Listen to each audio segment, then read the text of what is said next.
Welcome to a review of a 2014 Vauxhall Astra, this being a 1.6 automatic estate, or Tourer as it's called. This is the basic 9 model, so it hasn't got all the bells and whistles. What you want is the Elite for the bigger alloy wheels, the leather interior, etc. So this particular example is an ex-Motability car that's literally done only 13,000 miles. These cars, if you look, doesn't look too bad, does it?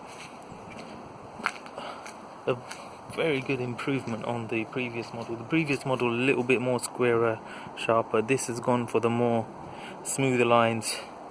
I think looks rather good. The Tourer, if we look at the boot, it's a huge boot, to be expected. Nice little feature on these parcel shelf is it slides like that. It goes back, as you can see. Fantastically large boot. Only downside, like all modern cars, it's only got, well, most modern cars, it's only got the standard inflation kit, but as you can see, there's space for a space saver spare wheel should you wish to have one.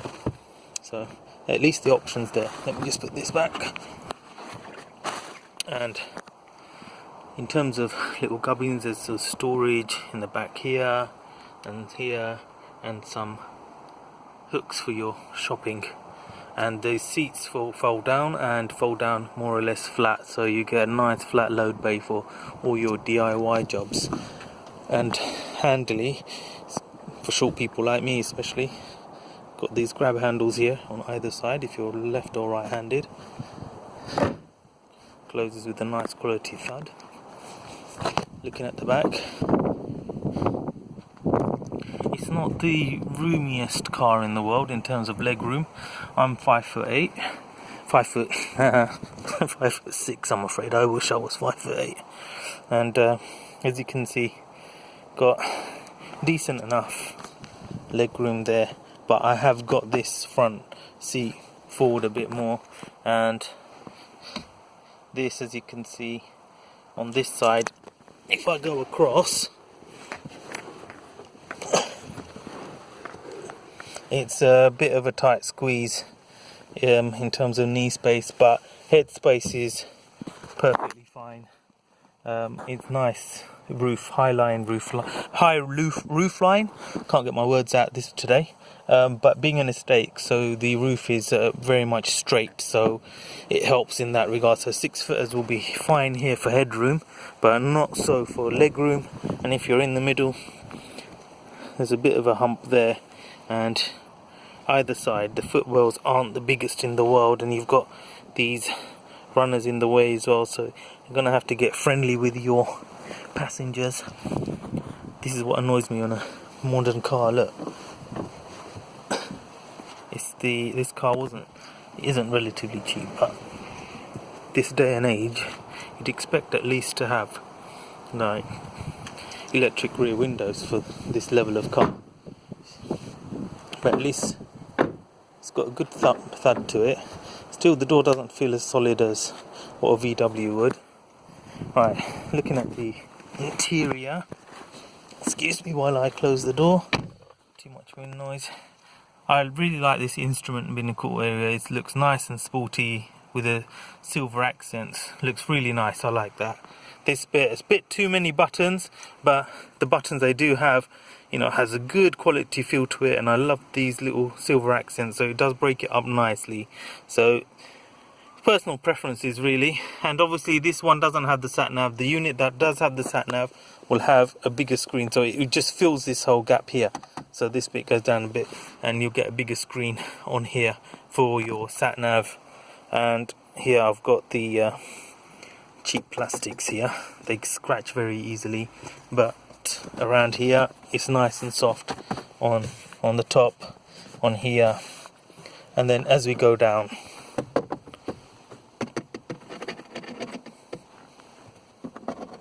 you can see it's a bit scratchy plastics, but that's the standard nowadays for all the cars in this class.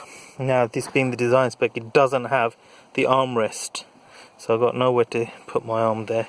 Instead, you've got these three, and then a huge one for the passengers at the back. And luckily, these ones are a bit deeper. They've got these grabby things to stop it falling down, and this one's a little bit shallower, so you have to be careful what drinks you pour on here. And in terms of how it sounds and starts, let's just turn her on. Radio works. There you go. And so when you turn her on, it does an automatic check. Checking. There you go. And no faults. I like that little thing that it does there with the EDOs. So as you can see, it started up first time. I'll turn the fan off so you can see the display there. It's a bit retro, isn't it? I'm not a big fan of this red writing display there. I think it could have been a bit better done. The facelifted models from 2016 has slightly improved design features there, but it's not the greatest. Would I prefer it over the VW display? No, I prefer the VW one, even though that is also pixely and black and white. I just think the black and white looks a bit better than this red background here. But overall, nice sweeping dash design. Oh, don't mind this. This is an ex-mobility car, so the person had a hand aid, and unfortunately whoever fitted it on for them fitted it on too tight. So I'm going to have to get this steering wheel replaced. Quite easy to get, 25 quid.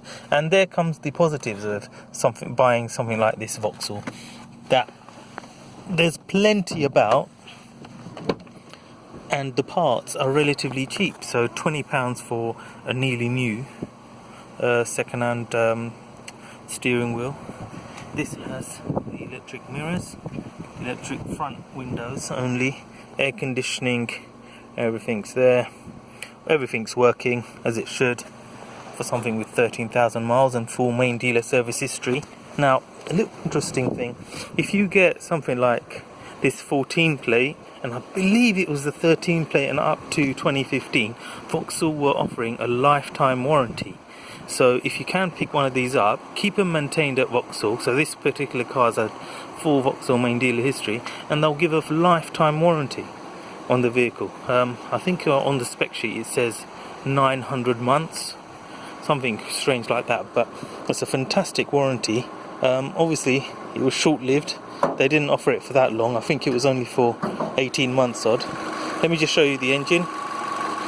It's a pretty rudimentary old engine, old technology, but you know, it does the job. It's a basic workhorse.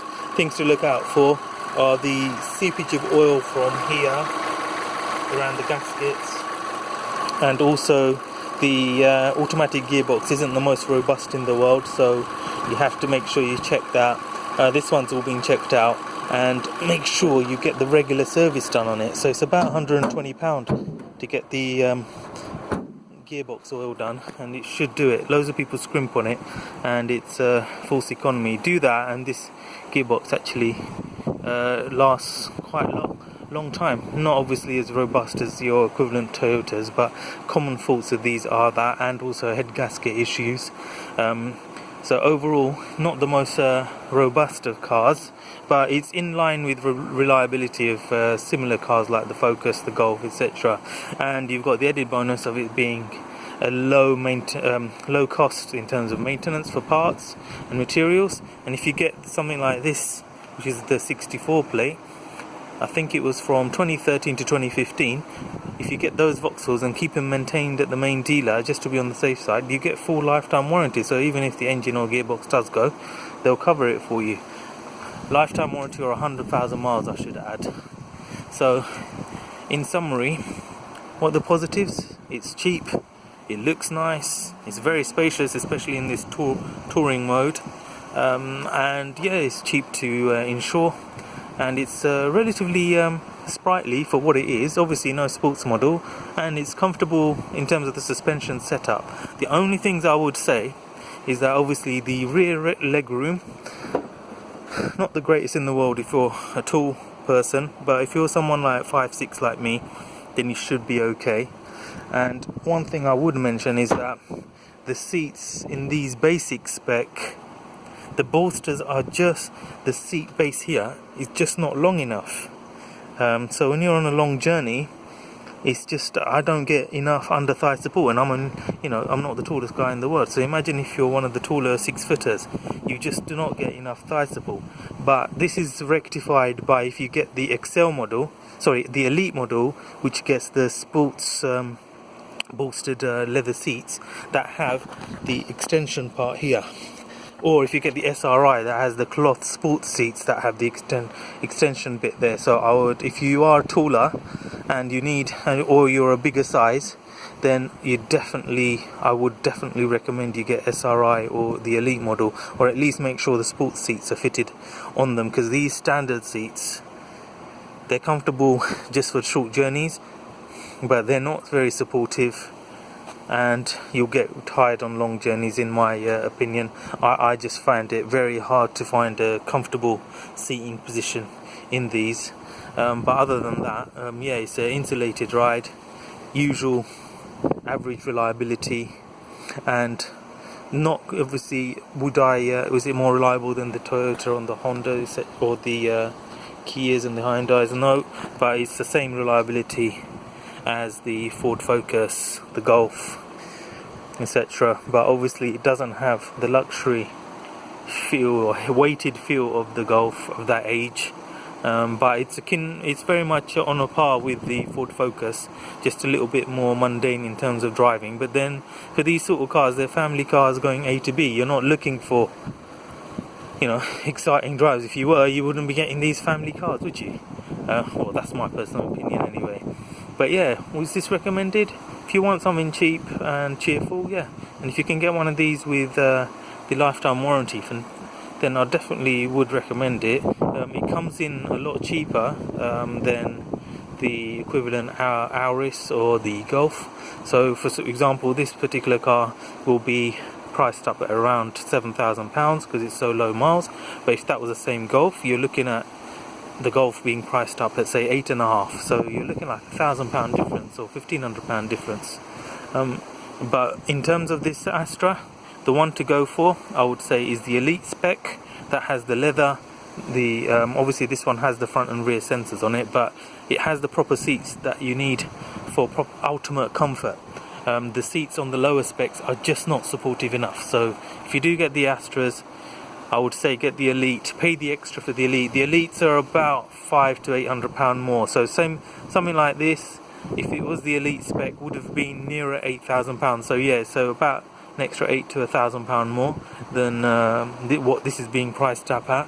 But you get what you pay for, extra luxuries. And when it comes to selling on, you'll get most of that back anyway. So that's about it.